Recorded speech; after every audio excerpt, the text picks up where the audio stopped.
हमारे लिए अपने किसानों का हित सर्वोच्च प्राथमिकता है।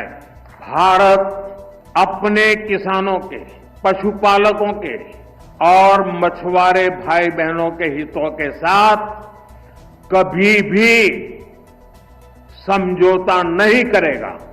और मैं जानता हूं व्यक्तिगत रूप से मुझे बहुत बड़ी कीमत चुकानी पड़ेगी, लेकिन मैं इसके लिए तैयार हूं। मेरे देश के किसानों के लिए, मेरे देश के मछुआरों के लिए, मेरे देश के पशुपालकों के लिए आज भारत तैयार है. ഇന്ത്യക്കുള്ള ഇറക്കുമതി തീരുവ 50% വർദ്ധിപ്പിക്കാൻ അമേരിക്കൻ പ്രസിഡന്റ് ട്രംപിന്റെ നടപടിക്കെതിരായി വലിയ രോഷമാണ് ഇന്ത്യയിലുടനീളം ഉയർന്നു വന്നിട്ടുള്ളത്. ചെമ്മീൻ ഉൾപ്പെടെയുള്ള സമുദ്രോൽപ്പന്നങ്ങൾ, കശുവണ്ടി, കയർ, സുഗന്ധവ്യഞ്ജനങ്ങൾ എന്നിവ കയറ്റുമതി ചെയ്യുന്ന കേരളത്തിന് വലിയ ആഘാതമാണ് ട്രംപിൻ്റെ ഈ നടപടിയോടുകൂടി സൃഷ്ടിച്ചിട്ടുള്ളത്. അപ്പോൾ ഇതിനെതിരായി ഇന്നും നാളെയുമെല്ലാം പ്രാദേശിക തലത്തിൽ അതിശക്തിയായിട്ടുള്ള സാമ്രാജ്യത്വ വിരുദ്ധ മുദ്രാവാക്യങ്ങൾ ഉയർത്തിക്കൊണ്ടുള്ള പരിപാടികൾ സംഘടിപ്പിക്കേണ്ടതായിട്ടുണ്ട്. അതിന് പാർട്ടി സംസ്ഥാന കമ്മിറ്റി ഇപ്പോൾ തീരുമാനിച്ചിട്ടുണ്ട്. അമേരിക്കയുടെ തീരുവ പ്രഖ്യാപനം ഇന്ത്യക്ക്, പ്രത്യേകിച്ച് കേരളത്തിന് വലിയ ആഘാതം തീർക്കും. ചേരി മറച്ചും ചെണ്ടകുട്ടിയും ട്രംപുമായുള്ള ചങ്ങാത്തം ആഘോഷിച്ച BJPക്കും മോദിക്കും വലിയ തിരിച്ചടി തന്നെയാണിത്. ചുങ്കം ചുമത്തിയുള്ള യാങ്കി ആഘാതത്തിൽ തിരിച്ചടിക്കുമെന്ന് പറയുമ്പോഴും മോദിക്ക് ട്രംപിനെ എടുത്തു കുടയാനൊരു മടി കണ്ടു. മനുഷ്യക്കരൾ തീന്മേശയിലാക്കി വിളമ്പാൻ മടിയില്ലാത്ത ചൂഷണശക്തികളുടെ തനി ഗുണമാണ് അമേരിക്കയും ട്രംപും ഒരിക്കൽ കൂടി കാട്ടിയത്. ചേരിചേരാ നയവും അതിലെ വ്യതിയാനവും ഇന്ത്യക്ക് നേട്ടമുണ്ടാക്കില്ലെന്ന് ഹൃദയപക്ഷക്കാർ ആവർത്തിച്ച് പറഞ്ഞപ്പോഴൊക്കെ മോദിയും കൂട്ടരും അത് അവഗണിച്ചു. റഷ്യയിൽ നിന്ന് പലതും അമേരിക്ക പോലും ഇറക്കുമതി ചെയ്യുന്നുണ്ട്. പാകിസ്ഥാനും ചൈനയ്ക്കും പോലുമില്ലാത്ത തീരുവ ഇന്ത്യക്ക് മേൽ എങ്ങനെ വന്നു? ഭീകരാക്രമണത്തിൻ്റെ ആസൂത്രകൻ എന്ന് സംശയിക്കുന്ന പാക് പട്ടാള മേധാവിക്ക് സ്വീകരണം നടത്താനും ഇന്ത്യക്ക് പിഴച്ച തീരുവ ചുമത്താനും ട്രംപിന് മടിയില്ല. രാജ്യത്തെ കയറ്റുമതിക്കുള്ള വലിയ പങ്ക് കേരളത്തിന് തന്നെയാണ്. ഇത് വലിയ ആഘാതം കേരളത്തിന് കൂടി വരുത്തുന്നു എന്നുള്ളതാണ് പ്രഹരത്തിൽ ഉള്ള മലയാളി പക്ഷം. പ്രഹരം ചുമത്തിയും പ്രതിസന്ധി പരിഹരിക്കാൻ ശാസ്ത്രീയ മാർഗങ്ങളും ഇന്ത്യക്കാകുമോ? ട്രംപിൻ്റെ ഈ വകതിരിവില്ലാത്ത വ്യാപാര ആരുടെ പരാജയമാണ് ഈ വ്യാപാര കരാർ? ഈ 7ാം കപ്പൽപ്പട നീക്കം എന്തിൻ്റെ സൂചനയായാണ് കാണേണ്ടത്? ഇതാണ് നാം ഇന്ന് ചർച്ച ചെയ്യുന്നത്. ചർച്ചയിൽ പങ്കെടുക്കുന്ന അതിഥികളെ പരിചയപ്പെടാം. PJ വിൻസെന്റ്, CPIM പ്രതിനിധി. KN രാഘവൻ. ജോർജ് ജോസഫ്, സാമ്പത്തിക വിദഗ്ധൻ. KN Raghavan, sea food exporters association secretary general. Advocate Nipin Krishnan, BJP പ്രതിനിധി. തീർച്ചയായും ചർച്ച തുടരുമ്പോൾ ആദ്യം ശ്രീ KN രാഘവനിലേക്ക്. ശ്രീ KN രാഘവൻ, പ്രധാനമായും ഏതാണ്ട് ഇന്ത്യയുടെ സമുദ്രോൽപ്പന്നത്തിൽ 14% കേരളത്തിൽ നിന്നുള്ളത്. അതുകൊണ്ട് കേരളത്തിനാണ് വലിയ ആഘാതം ഉണ്ടാക്കുന്നത്. ഒരു സീ ഫുഡ് എക്സ്പോർട്ടേഴ്സ് അസോസിയേഷൻ്റെ സെക്രട്ടറി ജനറൽ എന്ന നിലയിൽ കൂടി ഈ അമേരിക്കയുടെ നടപടി എങ്ങനെ കാണുന്നു? നമുക്ക് അതിൻ്റെ രാഷ്ട്രീയത്തിലേക്കൊക്കെ പോകുന്നതിന് മുമ്പ്. അമേരിക്കയുടെ നടപടി തീർച്ചയായും ഞെട്ടിക്കുന്ന നടപടിയായിരുന്നു. കാരണം നമ്മൾ നോക്കുകയാണെങ്കിൽ ഏപ്രിൽ മാസം വരെ തീരുവ ഉണ്ടായിരുന്നില്ല. ഏപ്രിൽ 2 തൊട്ട് ഒരു 10% തീരുവ ഇട്ടപ്പോൾ എല്ലാ രാജ്യങ്ങൾക്കും അതുപോലെയായിരുന്നു. അത് കഴിഞ്ഞ് ഓഗസ്റ്റ് 1 25% എന്ന് പ്രഖ്യാപിച്ചു. ഇതാ പെട്ടെന്ന് 50% ഉയർത്തിയിരിക്കുന്നു. ഇത് മാത്രമല്ല, പല രാജ്യങ്ങൾക്ക് പല നിരക്കിലുള്ള തീരുവ എന്നുള്ള കേട്ടുകളില്ലാത്ത ഒരു സമ്പ്രദായമാണ് അമേരിക്ക ഇവിടെ കൊണ്ടുവന്നിരിക്കുന്നത്. എല്ലാ രാജ്യങ്ങൾക്കും ഓരോ വസ്തുവിനും എല്ലാ രാജ്യങ്ങൾക്കും ഒരേ നികുതിയെ പാടുള്ളൂ. അതിന് മോസ്റ്റ് ഫേവേർഡ് നേഷൻ സ്റ്റേറ്റസ് എന്നെല്ലാം പറഞ്ഞ് ഒരു സമ്പ്രദായം ലോക വ്യാപാര വാണിജ്യ നയത്തിൽ കൊണ്ടുവന്നതും ഈ വേൾഡ് ട്രേഡ് അസോസിയേഷനുമാരെയുള്ള സംഘടനയെല്ലാം ബലവത്താക്കിയല്ല അമേരിക്ക തന്നെയാണ്. ഇപ്പൊ അതെല്ലാം മാറ്റിക്കൊണ്ട് നേരെ അതെല്ലാം തിരിച്ചു വെച്ചുകൊണ്ട് തങ്ങൾക്ക് ഇഷ്ടമുള്ള പോലെ നയം മാറ്റുക എന്ന ഒരു നിലപാടിലേക്കാണ് അമേരിക്ക എത്തിയത്. അതിൽ ഏറ്റവും അധികം ആഘാതം ഏൽക്കുന്ന ഒരു വിഭാഗം ഈ സീ ഫുഡ് എക്സ്പോർട്ടേഴ്സ് ആണ്, സമുദ്രോൽപ്പന്ന കയറ്റുമതി. 2 കാരണങ്ങളുണ്ട്. ഒന്ന്, ഇന്ത്യയിൽ നിന്ന് ഏകദേശം $8 ബില്യൺ, അതായത് ഉദ്ദേശം ഒരു 65 അല്ലെങ്കിൽ 67,000 കോടി രൂപയുടെ സമുദ്രോൽപ്പന്നങ്ങൾ കയറ്റി അയക്കപ്പെടുന്നുണ്ട്. അതിൽ ഏകദേശം 40% അമേരിക്കയിലേക്കാണ് പോകുന്നത്. അപ്പൊ ഏറ്റവും വലിയ വിപണി അമേരിക്കയാണ്. അതുമാത്രമല്ല, അമേരിക്കൻ വിപണിയിൽ ഏറ്റവും അധികം കൊഞ്ച് സപ്ലൈ ചെയ്യുന്ന ഇന്ത്യയാണ്. 34% ഉണ്ട്. അപ്പോൾ ഒരു $3 ബില്യൺ അടുത്തുള്ള കച്ചവടം ഒറ്റയടിക്ക് നിർത്താൻ കെൽപ്പുള്ള ഒരു തീരുമാനമാണ് പ്രസിഡന്റ് ട്രംപ് എടുത്തിട്ടുള്ളത്.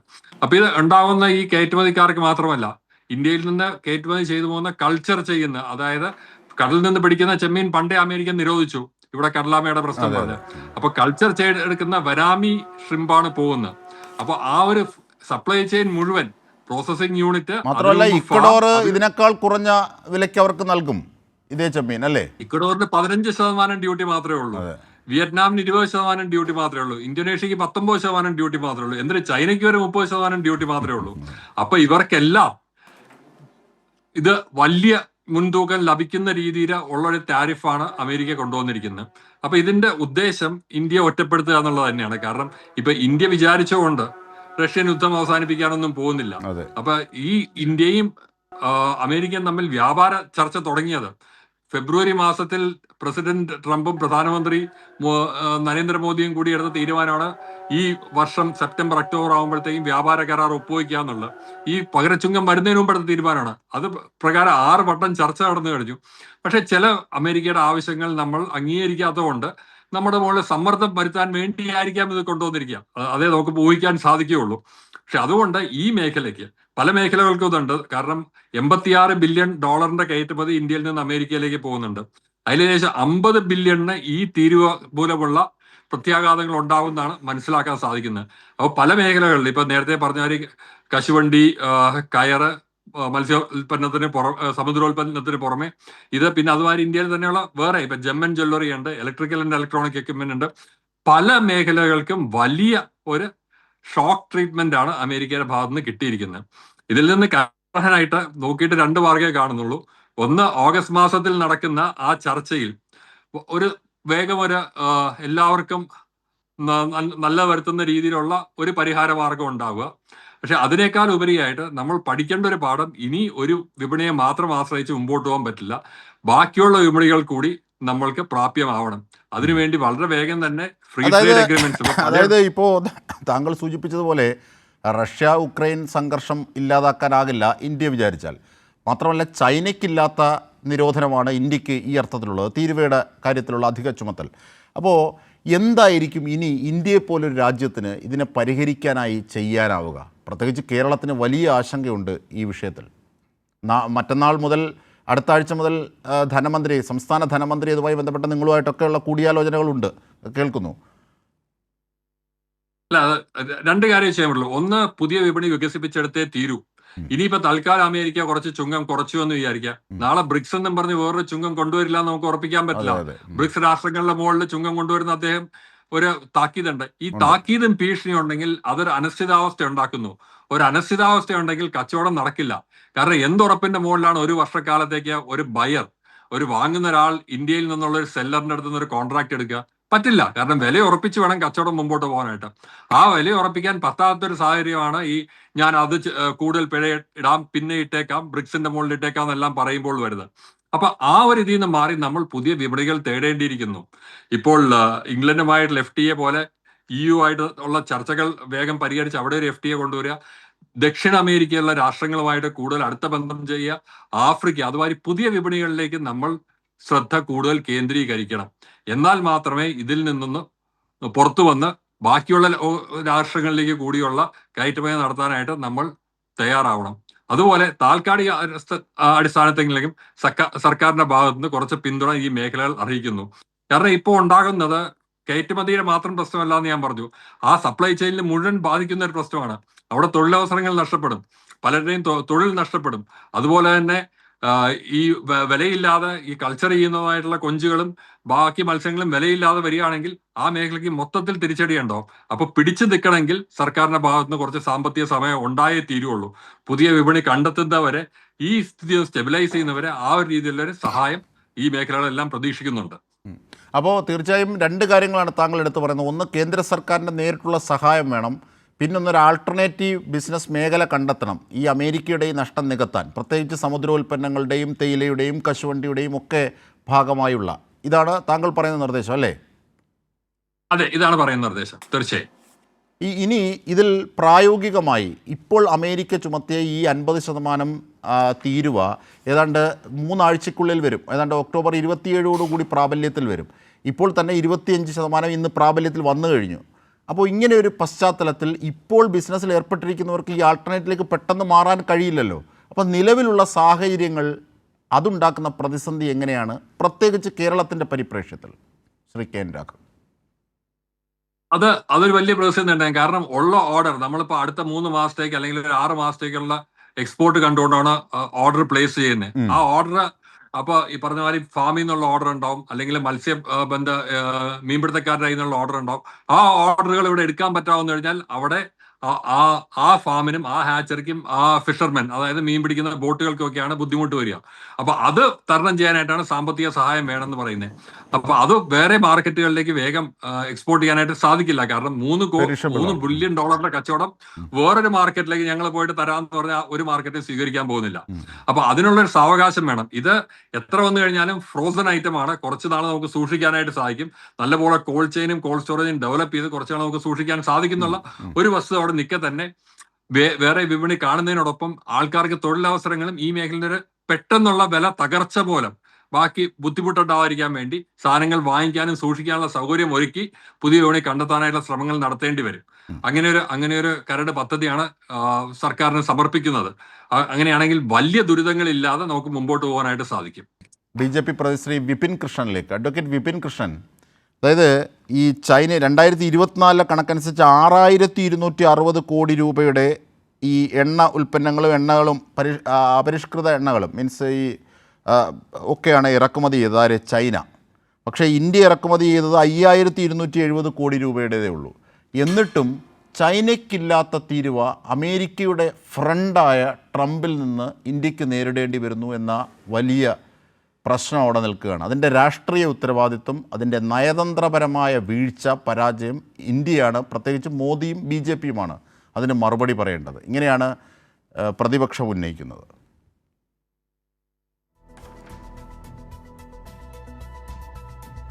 അമേരിക്ക തികച്ചും പ്രൈവറ്റ് ആയിട്ടുള്ള ഒരു എക്കണോമിയാണ്. നമ്മൾ അമേരിക്കയിലേക്ക് കയറ്റുമതി ചെയ്യുന്നത് $75 ബില്യൺ വരുന്ന വലിയ കയറ്റുമതിയാണ് ഭാരതത്തിൽ നിന്നും അമേരിക്കയിലേക്ക് പോയിക്കൊണ്ടിരിക്കുന്നത്. ഇറക്കുമതിയാണെങ്കിൽ 41 ബില്യണേ ഉള്ളൂ. എനിക്ക് ഓഡിയോ കട്ടാവുന്നുണ്ട്. ഓഡിയോ അത് ശരിയാക്കാം. താങ്കൾ പറഞ്ഞോളൂ, താങ്കൾ പറയുന്നത് കേൾക്കാം.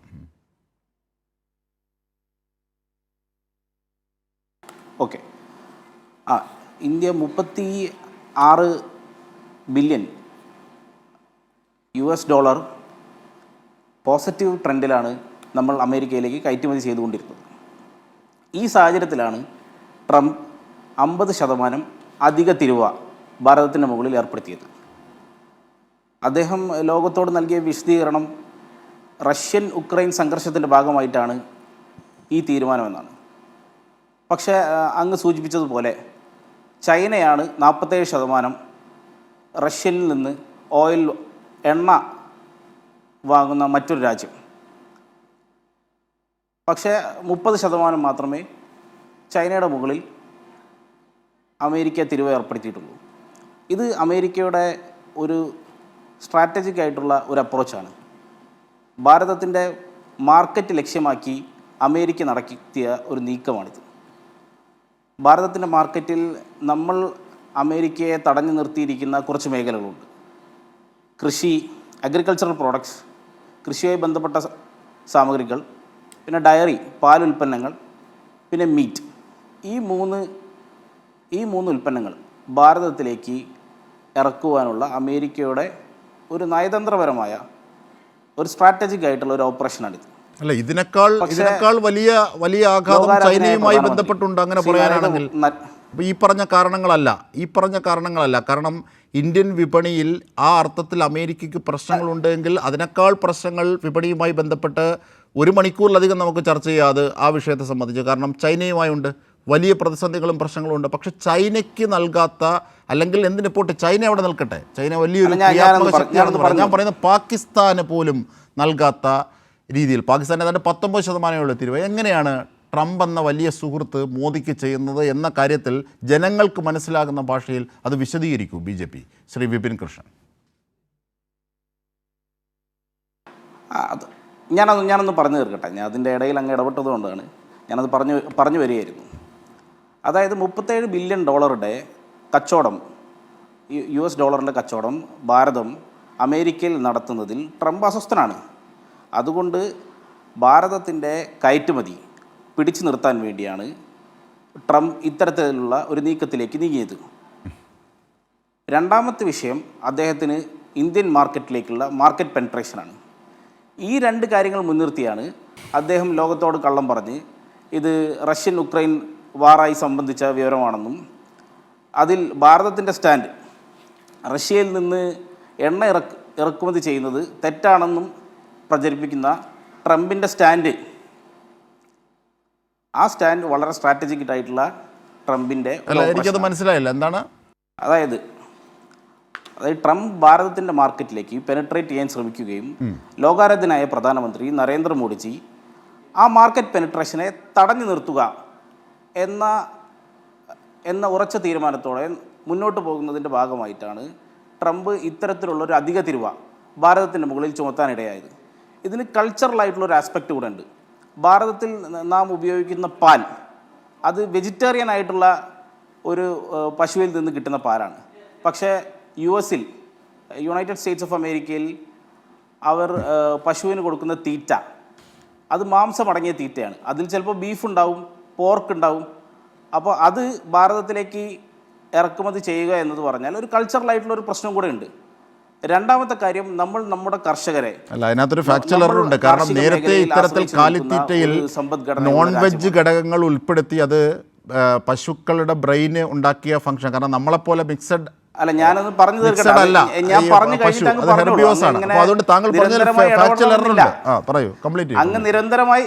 അങ്ങ് നിരന്തരമായി ഒരു ഫാക്ച്വൽ എററും ഇല്ല.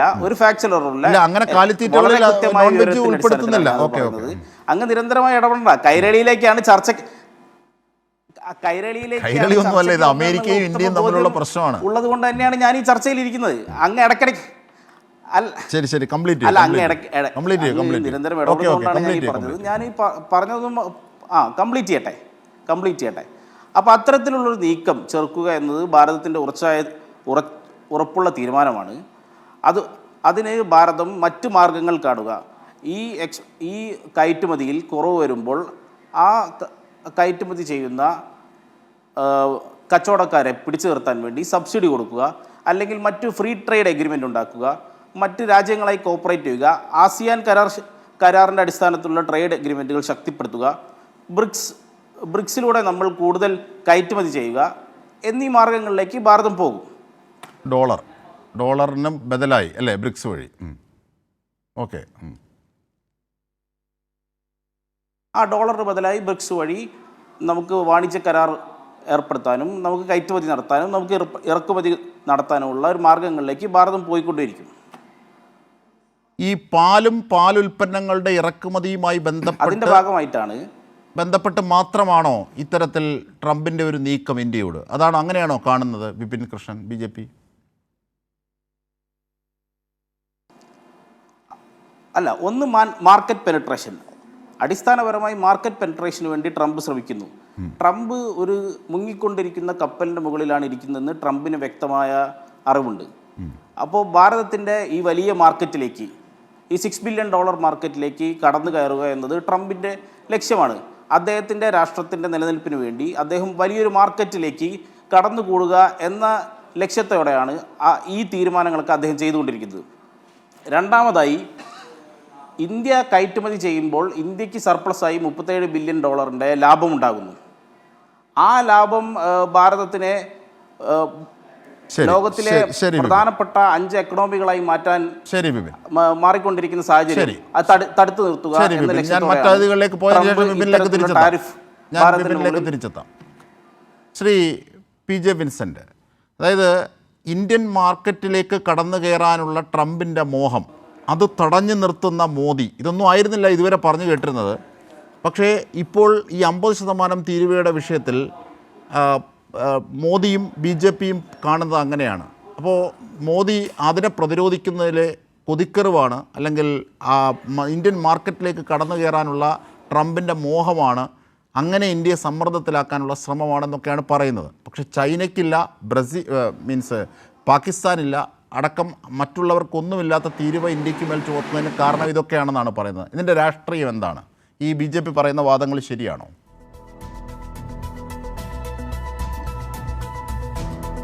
ഇത് ട്രംപ് എന്ന വ്യക്തി തികഞ്ഞ അനിശ്ചിതത്വം അദ്ദേഹത്തിൻ്റെ നയങ്ങളിൽ എപ്പോഴും പ്രതിഫലിക്കുന്നുണ്ട്. ഇപ്പോൾ 2001 ഭീകരതയ്ക്കെതിരായ ആഗോള യുദ്ധം അമേരിക്ക പ്രഖ്യാപിച്ചത് മുതൽ തുടർച്ചയായി വളരെ അടുത്ത സൗഹൃദ ബന്ധം അമേരിക്കയുമായി വളർന്നു വന്നിട്ടുണ്ട്. ഇതിൻ്റെ പശ്ചാത്തലത്തിൽ 2008 123 എഗ്രിമെൻറ്റ് 123 ആർട്ടിക്കിൾ പ്രകാരമുള്ള എഗ്രിമെൻറ്റിൽ ഇന്ത്യ ഒപ്പിട്ട സമയത്ത് അന്നത്തെ റഷ്യൻ പ്രസിഡൻ്റായ മെദ്വദേവ് പറയുകയുണ്ടായി, ഒരു tested friend is better than 2 new friends എന്ന് അദ്ദേഹത്തിൻ്റെ ഒരു വിഖ്യാതമായ കമൻ്റ് എന്ന് വരികയുണ്ടായി. റഷ്യയെ പോലും മാറ്റിവെച്ചുകൊണ്ടാണ് അന്ന് അമേരിക്കയുമായിട്ട് വളരെ അടുത്ത സഹകരണത്തിലേക്ക് പോയത്. അതിൻ്റെ പശ്ചാത്തലത്തിലാണ് അന്ന് മൻമോഹൻ സിംഗിന് പിന്തുണ നൽകിയിരുന്ന ഇടതുപക്ഷം പിന്തുണ പിൻവലിക്കുന്ന സാഹചര്യമൊക്കെ ഉണ്ടായത് താങ്കൾക്കറിയാം. അന്ന് റഷ്യൻ പ്രസിഡന്റ് പറഞ്ഞത് ഇന്ന് അന്വർത്ഥമായിക്കൊണ്ടിരിക്കുകയാണ്. ഇപ്പോൾ റഷ്യ ഇന്ത്യയുടെ ഒരു ടെസ്റ്റഡ് ഫ്രണ്ടാണ്, അമേരിക്ക അങ്ങനെയല്ല. ഒരു വലിയ മാറ്റം അമേരിക്കൻ നയത്തിലുണ്ടായത് 2016 നരേന്ദ്രമോദി അധികാരത്തിൽ വന്നതിന് ശേഷം വളരെ അടുത്ത ബന്ധം അമേരിക്കയുമായിട്ടുണ്ടായി. ട്രംപും നരേന്ദ്രമോദിയും തമ്മിലുള്ള ബന്ധം, വ്യക്തിപരമായ സൗഹൃദം ഇന്ത്യക്ക് ഗുണകരമായി മാറും എന്നുള്ള സാഹചര്യമൊക്കെ ആഘോഷിക്കപ്പെട്ടതാണ്. പക്ഷേ ഓപ്പറേഷൻ സിന്ദൂർ ഉണ്ടായ സമയത്ത് ട്രംപ് എടുത്തിട്ടുള്ള നിലപാട് അത്ഭുതകരമായിരുന്നു. ട്രംപ് പാകിസ്ഥാനെ സഹായിക്കുന്ന നിലപാടാണ് എടുത്തത്. അദ്ദേഹം ഇന്ത്യക്ക് അനുകൂലമായി ഒന്നും പറഞ്ഞില്ല എന്ന് മാത്രമല്ല, മര്യാദയ്ക്ക് കച്ചവടം ചെയ്യണമെങ്കിൽ ഉടനടി നിങ്ങൾ രണ്ടുപേരും യുദ്ധം അവസാനിപ്പിക്കൂ എന്ന് ഞാൻ നിർദ്ദേശം കൊടുത്തു. അതിൻ്റെ അടിസ്ഥാനത്തിലാണ് യുദ്ധം അവസാനിപ്പിച്ചത് എന്നും ട്രംപ് പറയുകയും നിരന്തരമായി ട്വീറ്റ് ചെയ്യുകയും ചെയ്തു. അപ്പോൾ പുതിയ ഒരു സാഹചര്യം ഉണ്ടായി വന്നിട്ടുണ്ട്. അമേരിക്ക ഒരു ഡിക്ലൈനിങ് സൂപ്പർ പവറാണ്. അതുകൊണ്ടാണല്ലോ അവർ മാഗ പ്രസ്ഥാനം ആരംഭിക്കുന്നത്. മാഗ എന്ന് പറയുന്നത് മേക്ക് അമേരിക്ക ഗ്രേറ്റ് എഗെയിൻ എന്നാണ്. ഗ്രേറ്റ് എഗെയിൻ എന്ന് പറഞ്ഞാൽ നിലവിൽ ഗ്രേറ്റ് അല്ല എന്നാണ് അർത്ഥം. പണ്ട് ഗ്രേറ്റ് ആയിരുന്നു, ഇപ്പോൾ ഗ്രേറ്റ് അല്ല. അതുകൊണ്ട് ട്രംപ് അതിനെ വീണ്ടും ഗ്രേറ്റ് ആക്കാൻ പരിശ്രമിക്കുന്നു എന്നുള്ളതാണ്. അപ്പോൾ അങ്ങനെ അതിൽ ഇന്ത്യ പ്രധാനപ്പെട്ട അലൈ ആയിട്ടാണ് ഇതുവരെ നിന്നത്. അതായത് അമേരിക്ക വീണ്ടും മഹത്തരമാക്കുന്ന സാമ്പത്തിക രാഷ്ട്രീയ ഇടപെടലിൽ അമേരിക്കയുടെ ഹെജിമണി റീഎസ്റ്റാബ്ലിഷ് ചെയ്യുന്നതിൽ അമേരിക്കയുടെ ഒരു സഖ്യശക്തിയായിട്ട് ഇന്ത്യ മാറുന്ന കാഴ്ച, ആ രൂപത്തിലാണ് ഇന്ത്യയെ പരിഗണിച്ചത്. പ്രത്യേകിച്ച് ക്വാഡിൽ അംഗമാകുന്നു. അതുപോലെ പലതരത്തിലുള്ള തന്ത്രപരമായ സഹകരണം ഇരു രാജ്യങ്ങൾ തമ്മിൽ ഉണ്ടാകുന്നു. ഇങ്ങനെയൊക്കെയുള്ള കാര്യങ്ങൾക്ക് കൂടുതൽ പ്രാധാന്യം കൊടുക്കുന്ന ഒരു ബന്ധമാണ് വളർന്നു വന്നത്. അതിനിടയ്ക്കാണ് കഴിഞ്ഞ 4 വർഷത്തെ എക്സ്പോർട്ട് വ്യാപാര പങ്കാളിത്തം പരിശോധിച്ചാൽ ഇന്ത്യയുടെ ഏറ്റവും വലിയ വ്യാപാര പങ്കാളിയാണ് അമേരിക്ക. ഏറ്റവും അവസാനം ഞാൻ നെറ്റിൽ നോക്കുന്ന വിവരം വെച്ച് 86.5 ബില്യൺ അമേരിക്കൻ ഡോളറിൻ്റെ എക്സ്പോർട്ടാണ് ഇന്ത്യയിൽ നിന്ന് അങ്ങോട്ടുള്ളത്. അതേസമയം 45.33 ബില്യൺ ഡോളറിൻ്റെ ഇമ്പോർട്ടാണുള്ളത്. അപ്പോൾ വ്യാപാര മിച്ചം ഇന്ത്യക്ക് അനുകൂലമായിട്ടാണ്. ഈ വ്യാപാര മിച്ചം കുറച്ച് കൊണ്ടുവരാൻ വേണ്ടിയിട്ടുള്ള ചർച്ചകൾ നടക്കുന്നതിനിടയ്ക്ക് പെട്ടെന്ന് പ്രകോപനപരമായിട്ട് ഒരു തരത്തിലും ന്യായീകരിക്കാൻ പറ്റാത്ത വിധത്തിൽ സാധാരണ രണ്ട് രാജ്യങ്ങൾ തമ്മിലുള്ള നയതന്ത്ര ബന്ധത്തിൽ സ്വാഭാവികമായുള്ള നീതി നിഷേധം അങ്ങേ തലയിൽ നിന്നുകൊണ്ട് ഇന്ത്യക്കെതിരെ 25% അതിനുശേഷം 25% പിഴയും ചുമത്തുന്ന ഒരു സമീപനം ട്രംപ് സ്വീകരിച്ചു. ഇത് യഥാർത്ഥത്തിൽ ഒരു ശത്രു രാജ്യത്തോട് മറ്റൊരു ശത്രു രാജ്യം പോലും ചെയ്യാത്ത തരത്തിലുള്ള ഒരു സമീപനമാണ് അദ്ദേഹത്തിൻ്റെ ഭാഗത്തുണ്ടായത്. അപ്പോൾ ലോകത്തിലെ ഏറ്റവും വലിയ ജനാധിപത്യ രാജ്യവും ലോകത്തിലെ ഏറ്റവും പഴക്കമുള്ള ജനാധിപത്യ രാജ്യവും തമ്മിലുള്ള സഹകരണം എന്നൊക്കെ പറഞ്ഞ് നാഴിക്ക് 40 വട്ടം ഇന്ത്യ അമേരിക്ക സൗഹൃദത്തെ കുറിച്ച് വാചാലരാകുന്ന ഒരാളാണ് ട്രംപ്. അപ്പോൾ അമേരിക്കയെ വിശ്വസിക്കാൻ പറ്റില്ല എന്നുള്ളതിൻ്റെ കൃത്യമായ ചിത്രം നമുക്ക് കിട്ടുന്നു.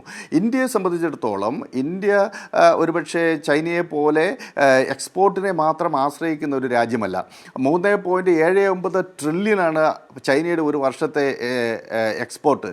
ഇന്ത്യയെ സംബന്ധിച്ചിടത്തോളം നമ്മളുടെ വളരെ ശക്തമായ ആഭ്യന്തര വിപണി നമുക്കുണ്ട്. അത് പ്രൊട്ടക്റ്റീവ് താരിഫ് ഉള്ളത് കൊണ്ട് തന്നെയാണ് ശക്തമായ ഒരു ആഭ്യന്തര മാർക്കറ്റ് ഇന്ത്യക്ക് ഇന്ത്യക്കുള്ളത്. അതുകൊണ്ടാണ് 2008 അമേരിക്കയിൽ ആരംഭിച്ച ലെയ്മൻ ബ്രദേഴ്സ് തകർന്നതിനെ തുടർന്ന് തുടക്കം കുറിച്ച ദ ലോങ് റിസഷൻ എന്ന് പറയുന്ന പ്രക്രിയ, അമേരിക്കയെ തകർത്ത് കളഞ്ഞ സാമ്പത്തിക മാന്ദ്യം. അതിൻ്റെ കാലത്ത് ഇന്ത്യ അതിജീവിക്കാനുള്ള പ്രധാനപ്പെട്ട കാരണം ഇന്ത്യയിലെ ആഭ്യന്തര സാമ്പത്തിക നയത്തിൽ അന്തർലീനമായിട്ടുള്ള വെൽഫെയർ സ്റ്റേറ്റ്, ഒരു ക്ഷേമരാഷ്ട്രത്തിൻ്റെയും സോഷ്യലിസ്റ്റ് ഘടനാരൂപങ്ങളും ശക്തമായി നിലനിന്നുകൊണ്ടാണ്. പൊതുമേഖലാ സ്ഥാപനങ്ങളുടെ ശക്തമായ സാന്നിധ്യമാണ് അന്ന് ഇന്ത്യയെ അതിജീവിപ്പിക്കാൻ സഹായിച്ച ഘടകം. അതുതന്നെയാണ് ഇപ്പോഴും ഇന്ത്യയിലെ കർഷകരെയും അതുപോലെ പാൽ കച്ചവട രംഗത്ത് പാലുൽപാദകരായിട്ടുള്ള സാധാരണ മനുഷ്യരെയും അതുപോലെ ഈ മത്സ്യ കൃഷി നടത്തുന്ന ആളുകളെയും ഒക്കെ ശക്തമായി മുന്നോട്ട് കൊണ്ടുപോകാൻ സഹായിക്കുന്ന ഘടകം. ഇന്ത്യയിൽ നിന്നുള്ള പ്രധാനപ്പെട്ട എക്സ്പോർട്ടാണ് സമുദ്രോൽപ്പന്നങ്ങൾ. അത് കേരളത്തെ അടക്കം അത് ബാധിക്കും. അത് $7.33 ബില്യൺ എക്സ്പോർട്ടാണ് ആ മേഖലയിൽ മാത്രമുള്ളത്. ഫാർമസ്യൂട്ടിക്കൽ മേഖലയിൽ $9.8 ബില്യൺ എക്സ്പോർട്ടാണ് വരുന്നത്. ലോകത്തിലെ തന്നെ 4ാമത്തെ വലിയ ഫാർമ കമ്പനിയാണ് സൺ. അപ്പോൾ സൺ ഫാർമ, അതുപോലെ സിപ്ല, ഡോക്ടർ റെഡ്ഡീസ്, ഇതെല്ലാം വൻകിട പ്ലെയേഴ്സാണ്. അവരുടെ പ്രധാനപ്പെട്ട മാർക്കറ്റ് അമേരിക്കയാണ്. ഈ മേഖലയിലെല്ലാം വലിയ പ്രതിസന്ധി ഉണ്ടാവും. പകരം ഇന്ത്യ തുറന്നു കൊടുക്കേണ്ടത് നമ്മുടെ കാർഷിക മേഖലയാണ്. നമ്മുടെ ഫാർമയെ ഐടിയും ഒന്നും ഈ ഘട്ടത്തിൽ ബാധിക്കില്ല എന്നൊക്കെയാണ് ഇവർ പറയുന്ന ഒരു ആശ്വാസം. പക്ഷെ എന്നിരുന്നാലും അത് തുടർന്ന് അങ്ങോട്ടേക്ക് അതുമായി ബന്ധപ്പെട്ട ഭീഷണികൾ നിലനിൽക്കുന്നുണ്ട്. ഞാൻ അല്ലല്ല, തീർച്ചയായിട്ടും ബാധിക്കും. അത് പറഞ്ഞോളൂ വിൽസൺ മാഷ്. അജിംസെ അത് ബാധിക്കും. കാരണം എന്താ വെച്ചാൽ അമേരിക്കയിലുള്ള ഫാർമ കമ്പനികളോട് മരുന്നിന് വില കുറയ്ക്കാൻ പറഞ്ഞ സാഹചര്യത്തിൽ ഇന്ത്യൻ ഫാർമ കമ്പനിയെ അത് നേരിട്ട് ബാധിക്കും. അതിന് കൂടെ എക്സ്പോർട്ടിന് മേലെ 50% മറ്റേ ചുങ്കവും കൂടെ വരുന്നതോടുകൂടി ഇന്ത്യൻ മരുന്നുകളുടെ വില അമേരിക്കൻ മരുന്നുകളുടെ ഒപ്പമാകും. പിന്നെ എന്തിനാണ് ഇന്ത്യയിൽ നിന്ന് മരുന്ന് ഇറക്കുമതി ചെയ്യുന്നത്? തീർച്ചയായിട്ടും അത് ഫാർമ കമ്പനിയെ ബാധിക്കും. അത് ഈ പകരച്ചുങ്കം മാത്രമല്ല, അമേരിക്കയിലെ വൻകിട ഫാർമ കമ്പനികളോട് അവശ്യ മരുന്നുകളുടെ വില നിർണായകമായി കുറയ്ക്കാൻ വേണ്ടി ട്രംപ് ആവശ്യപ്പെട്ടിട്ടുണ്ട്. അത് നടപ്പിലായാൽ സ്വാഭാവികമായിട്ടും ഇന്ത്യയുടെ ഫാർമ മേഖലയിൽ കണ്ടെത്താനുള്ള ശേഷി ഇന്ത്യക്കുണ്ട്. അതാണ് ഏറ്റവും പ്രധാനപ്പെട്ട കാര്യം. ഓക്കെ, ശ്രീ ജോർജ് ജോസഫ്, അതായത് കേന്ദ്ര സർക്കാരിൻ്റെ കണക്കുകൾ അനുസരിച്ച് നോക്കുമ്പോൾ കേരളത്തെ സംബന്ധിച്ച് ഏതാണ്ട് 1.09% ഈ കയറ്റുമതിയിൽ വരുന്നത്. പക്ഷേ സമുദ്രോൽപ്പന്നങ്ങളുടെ കാര്യം മാത്രം എടുത്താൽ ഏതാണ്ട് 14% കേരളത്തിൽ നിന്നുള്ളത്. അവയൊക്കെ നേരിട്ട് ബാധിക്കും. തേയില കയറ്റുമതി മാത്രമല്ല, കശുവണ്ടി കയറ്റുമതി, ഇതൊക്കെ ബാധിക്കുന്ന ഒന്നാണ്.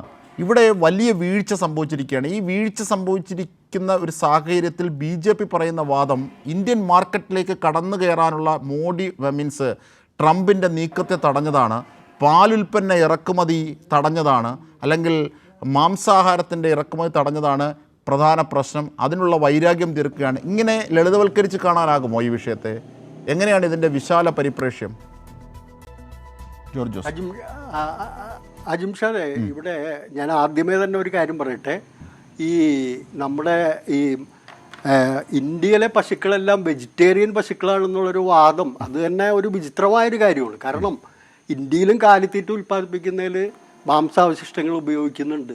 പക്ഷേ എൻ്റെ അറിവ് ശരിയാണെങ്കിൽ ഞാനൊന്ന് പറഞ്ഞോട്ടെ, ജോർജ് ജോസഫ് ഞാനൊന്ന് പറഞ്ഞോട്ടെ, ഈ പശുക്കളുടെ കാലിത്തീറ്റയിൽ നോൺ വെജ് ഘടകങ്ങൾ ഉൾപ്പെടുത്തിയാൽ അത് പശുക്കളുടെ ബ്രെയിൻ ഉണ്ടാക്കാവുന്ന പ്രശ്നങ്ങളുണ്ട്. കാരണം അവർ ഹെർബിയോസ് ആയതുകൊണ്ട് അത് നിരവധി കാലിത്തീറ്റ പ്രശ്നങ്ങൾ ഉണ്ടാക്കുകയും അങ്ങനെ ഈ കാറ്റിൽ ഫീഡിൽ നിന്ന് ഇത് കുറയ്ക്കുകയും അല്ലെങ്കിൽ ഇല്ലാതാക്കുകയും ചെയ്യുന്നൊരു നടപടി നമ്മൾ നേരത്തെ എടുത്തിരുന്നു കുറേ നാളുകൾക്ക് മുമ്പ്, എൻ്റെ അറിവ് ശരിയാണെങ്കിൽ.